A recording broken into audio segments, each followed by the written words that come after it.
गिरीश भाऊ आपल्या सोबत आहेत. गिरीश भाऊ, खरं तर तुम्हाला आत्ताच फोन आलेला आहे, तुम्ही विमानातून बाहेर आला, काय सांगाल? नाही, मी आत्ताच मला हवेत असतानाच खरं म्हणजे फोन आला, लँड झालेलं तो विमान. त्यावेळेला मला आमचे अध्यक्ष मान्य बावनकुळे साहेब यांचा फोन आला की आपल्याला 4 वाजता शपथ घ्यायची आहे. आणि खरखर माझ्यासाठी आनंदाचा क्षण आहे. तिसऱ्यांदा मी शपथ घेतोय. 60 टर्म मला आता आमदार होऊन झालेला आहे.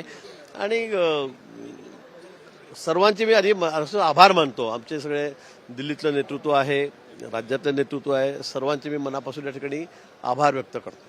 गिरीश भाऊ, खरं तर या सरकारचं म्हणजे 2019च्या सरकारचं संकटमोचक म्हणून प्रामुख्याने तुमच्याकडे पाहिलं जात होतं. कुठली कुठली संकट आली त्यावेळेस गिरीश महाजन पहिले पोचले असं देखील एक प्रामुख्याने म्हटलं जात होतं. प्रामुख्याची भूमिका तुमच्याकडे होती.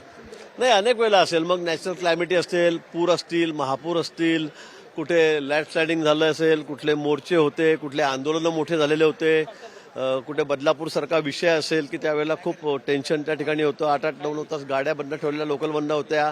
मला वाटतं की असे अनेक प्रसंग आहेत आणि प्रत्येक प्रसंगाचा मी साक्षीदार आहे आणि त्या ठिकाणी स्वतः उपस्थित राहून तिथे जाऊन मी मदत करण्याचा प्रयत्न केलेला आहे. गिरीश भाऊ, दुसरं यावेळेस खरं तर यंग मंत्रिमंडळ पाहायला मिळतंय. जरी तुम्ही 7वी टर्म असले तरी यंग मंत्रिमंडळामध्ये तुम्ही समाविष्ट होताना पाहायला याची एक वेगळी खासियत तुमची प्रामुख्याने पाहायला मिळाली. कारण की ज्यावेळेस क्लायमेट आलं त्यावेळेस गड चढून जायचं होतं, त्यावेळेस देखील गिरीश महाजन सर्वाधिक पहिले पोचलेले आम्ही पाहिलेले होते. काय त्याची खासियत आहे? नाही, खरं म्हणजे 7वी टर्म माझी, आपलं म्हणणं बरोबर आहे. आता वय बी सांगणार नाही, पण 7वी टर्म माझी आहे. मी सिनियर मोस्ट या ठिकाणी बीजेपीचा जुन्या बीजेपीमध्ये आमदार या ठिकाणी आहे. पण फिजिकल फिटनेस हाच त्यावर एक उपाय आहे.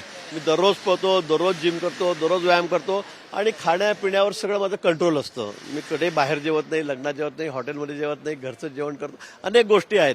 पण दररोज नियमित व्यायाम केला पाहिजे, व्यसनापासून लांब राहिलं पाहिजे, तेव्हाच माणूस फिट राहू शकतो आणि सगळी कामं करू शकतो. त्यामुळे हे फडणवीस सरकारचं हे यंग ब्रिगेडचं सगळं सरकार पाहायला मिळणार आहे का?